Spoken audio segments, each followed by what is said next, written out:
will be going to an ALG meeting Monday morning. I know that the Finance Committee has circulated or has asked for our thoughts in terms of the outlying years to work on the FY11 and FY12 model that would hopefully be incorporated into the warrant and presented at town meeting. And I know that Bill, Marie, in consultation with myself and Heather, in your packet, you have enclosure 5.1 two draft ALG models, one that is based on holding budget increases at 3.5%, and the other that holds budget increases to 4%. I myself did some... those are for 11 and 12. Those are for 11 and 12.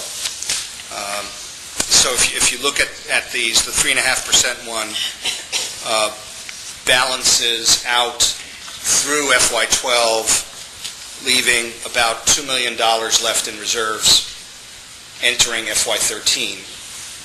And the 4% budget has a deficit of about $900,000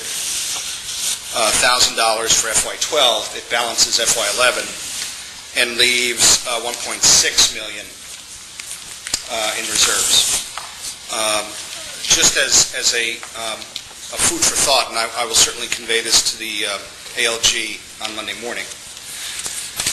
If we were to use the following parameters going forward, that we use no more than $2 million of reserves in each of the following years, number one. Number two, if we assume that our external sources of revenue, obviously the biggest one is state aid, but if we assume that all of our external sources of revenue remain constant for the next 2 years,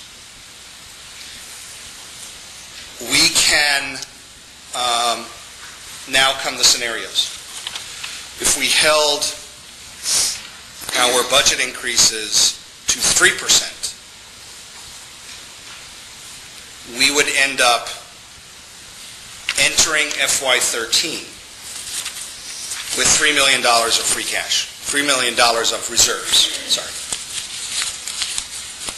based on those three assumptions. Again, no more than $2 million per year in use of reserves. Our external sources of revenue remain constant based on FY10 numbers. And if we hold our budget increases in those years to 3%, the budgets will balance, and we will have $3 million in reserves 3 years from now. In order, if you hold the first two assumptions the same, as we all know, 3% is an interesting number. Interesting could be substituted for the word difficult.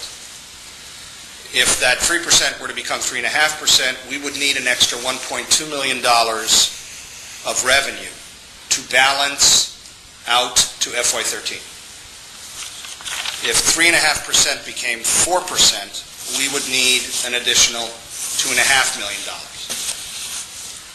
Now, the other wild card or caveat to what I just said is that other than the stimulus monies that we talked about last time and that we will likely talk about again tonight, those assumptions do not make use of any more stimulus and do not make use of any possible increases in Chapter 70 as a result of stimulus monies. So keep that in mind when we talk about 3.5%, $1.2 million of additional revenue, 4%, $2.5 million of additional revenue. So just keep those numbers in mind.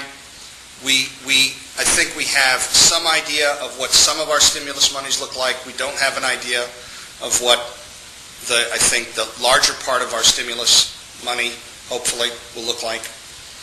I think I am certainly comfortable talking about what I just said to you Monday morning at the Acton Leadership Group. I think it gives a good framework for discussion. With your permission, I would like to make a similar presentation to the ALG on Monday morning, if that's all right. Any objections?